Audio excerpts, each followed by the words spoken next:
So I literally had to pretend that I was a prostitute in the bar in the hotel where he was staying that time. And How when did he you was, seduce him? How? Should I recreate the whole scene? You can spill something on yourself and say like, "Oh my God, my dress is dirty. Can I please like go and wash my dress in your room?" Or, Did you sleep with him? he was a really nice guy, you know. He even gave me some money, some cash. I made a profit. It's generally how it works with prostitution. so I'm told. Can we talk about your first mission? Yes. Do you remember it? Yes. What was it? So it was one of the kind of like foreign, but not too, so it's basically post-Soviet country government person who had some information. And so the first mission were actually, so I was sharing this in the podcast. So I had to place an envelope without him knowing who exactly placed it. He would have some ideas or doubts or whatever, but he that time should know that it was particularly me placing the envelope. So I literally had to pretend that I was a prostitute in the bar in the hotel where he was staying that time. And I had to seduce him, get into the room. And How when did he you was, seduce him? How? Should I recreate the whole scene? Oh, God. What was in the envelope? I could not open. And okay, so it was filled, right? It was, how do you call it in English? Like filled? Yeah, filled. So Sealed. Sealed, yes. It was something like that. So the envelope was sealed. I couldn't open it. And yet, if I would open it and know it, I wouldn't be able to share it. Just for my own like security for my life. So so I had to give him the envelope. The only one way how I could place it was in a private place. So obviously it has to be in his room where nobody would distract him or wherever. So I wouldn't be able to do it, let's say in the bar or wherever, because like again, many people, many eyes and all this. So how did I seduce him? Very simple. Because he had never seen you before. And so you're showing up undercover Yes. with the cover of is Yes. a prostitute. Okay, How many women are in the bar? not so many. We all do understand when man comes to the bar with friends or alone to have a drink, most likely he's open for a conversation with a beautiful female, right? Otherwise, if you don't want to, you wouldn't come, right? If you're tired or wherever, you go sleep to your room. So you obviously want some adventures. 2, when the mission is like that, when you don't need to establish trust, when you don't need to establish love, long-term relationship, one night stand, it's very easy to organize from a woman perspective. Show me any man who would say no to one night stand. Any. Nobody would say no. I mean, unless it's a very ugly person, but we're talking about, spies, agents. So they're supposed to take care about themselves and look presentable. So, number 3, he was there for a few days. I already knew, I was given information that he was recently married and recently had a newborn. Obviously, a man who just have a little baby at home. It's a big work. You know how it is. Those who have kids understand. So the wife is busy with the kid. The little kid is crying.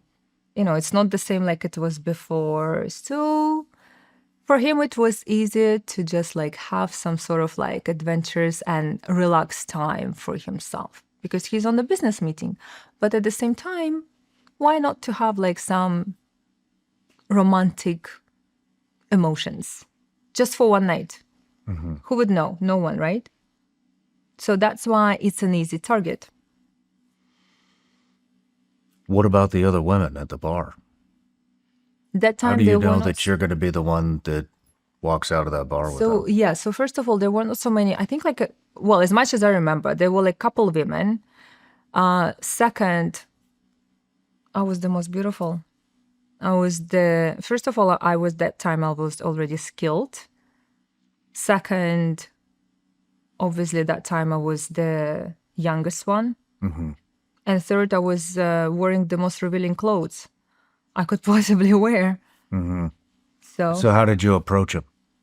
Very easy. About the drink, it's like one of the common thing you actually can approach any man if you want to meet someone. You start with from the drink. What are you drinking? Like, what would you recommend to drink here? Like, how often do you come here? Like, do you like this bar? There's so many questions you can ask. So many, and you can from one. Oh, you're not here. Like, oh, it's your first time here. Oh, like. Aren't you from here? Like, where are you traveling from? Like, where do you live? La la la. And then you go on and like you start the whole conversation. And then it's easy, haha, he he. Like, yeah, why don't we go? Like, and then after a couple drinks, it's easy to say yes to a pretty girl. And like, and then you always can find an excuse. Oh, I really want to go to the toilet, but like, like I need to do it in private. Can I go to your room? Oh, I need to change something. Oh, like, oh, you can spill something on yourself and say like, oh my God, my dress is dirty. Can I please like go and wash my dress in your room? Or, there's so many things you can get into the room of the man if you really need. So you get him in the room. Yes. When do you find the time? Okay, so get the envelope when wherever he it needs was to go. in the toilet, when he was in the shower, that's it. So the suitcase that time, I mean, now probably it would be much harder, but that time suitcases were not with the like special lockers or whatever. So it was quite easy to open it, place it. It was just like little clickers. Click, open, put the envelope, through all these papers, and then close it, and that's it. Voila, you didn't do anything. Did you sleep with him? With him, actually, I didn't. You didn't. No, I didn't because it was my first mission. I was scared and I didn't want to, I don't know, like, it's just like, I wasn't ready, okay? I wasn't ready and and he was sort of like gross to me. I didn't want to. He was overweight as well, so it's just like, so I sort of like manipulated him on his family. So he physically couldn't get hard, sorry to say. He maybe wanted to, but he couldn't because I constantly was talking about his wife and his kid particular. Because his kid was a newborn baby girl. And of course, he loves her. Of course, like it's his first experience. And when you mix together kids feeling together with the sexual desire and all that, the sexual desire would be kind of like, it won't work that much if you wouldn't talk about kids. It's sort of like bringing kid into the sexual conversation. So we had a really nice conversation, though. He was a really nice guy. He even gave me some money, some cash. So I made a profit. It's generally how it works with prostitution. So I'm told. But at least I didn't, at least I didn't compromise my cover. So maybe when he find out this envelope, he wouldn't even think about me. I don't know. So we had a really nice conversation, though. And as much as I remember, he was a really nice and kind guy.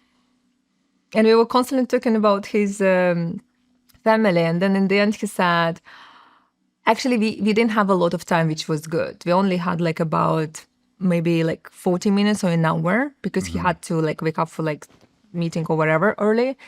And he told me like, I don't have a lot of time. So I was like pushing into conversation. And then he said, thank you so much for this conversation. It was so important. Like I wanted to speak out with someone, but I can't, right? Because I couldn't tell these things to my wife or like, to anyone. So it was so nice to speak with you because I was a random person, and he would share with me all his thoughts. See, also vulnerability. What were you targeting him for? For giving this envelope. That's it. That was only my task. You don't know why? Was he a criminal? Was he a No, trafficker? he wasn't a criminal. It was, so I was in the academy at that time. It was my first task from my teacher. I don't know. So I don't know exactly why she sent me there. I would think she sent me there to make me fail, because that time she had relationship with the colonel, and it was a love triangle, sort of. It was never love for me. But the colonel, when he sexually raped me, and the first one who said, like, when I entered his office, he said to me, do a blowjob. He was the one who actually, over time, fall in love and protected me from me having sex with the rest of teachers. No matter where you're watching Shawn Ryan Show from, if you get anything out of this, please like, comment, subscribe, and most importantly, share this everywhere you possibly can. And if you're feeling extra generous, please leave us a review on Apple and Spotify podcasts.